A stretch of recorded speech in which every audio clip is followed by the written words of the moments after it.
পরিকাঠামো উন্নয়ন বলতে কি, এই রেল লাইন, রাস্তা, বিদ্যুৎ ব্যবস্থা, ইন্টারনেটের ব্যবস্থা,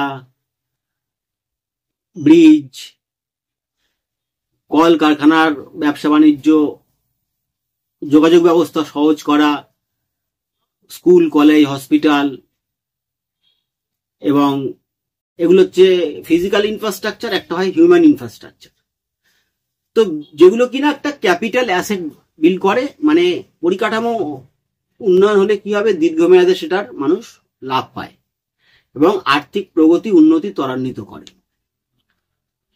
অর্থাৎ এইগুলো অ্যাসেট বিল্ড আপ হচ্ছে। এই অ্যাসেট থেকে আজও যেরকম কাজে থাকবে, 5 বছর বাদে আরো তার থেকে রেজাল্ট আসবে, 10 বছর বাদে আরো রেজাল্ট আসবে, এই অ্যাসেটকে বিল্ড করে। যেরকম ভাবে আপনি টাকা সঞ্চয় করলেন, অ্যাসেট করলেন, সেই অ্যাসেটটা থেকে কি হবে, আপনার আরো সেই অ্যাসেটটাকে কাজে লাগিয়ে আপনি আরো কিছু করতে পারবেন। কিন্তু আপনি যদি টাকাটা আপনি খরচা করে দেন, উল্টোপাল্টা খাওয়া দাওয়া করে, উল্টোপাল্টা বাজে খরচা করে দেন, তাহলে তো অ্যাসেট বিল্ড আপ হবে না।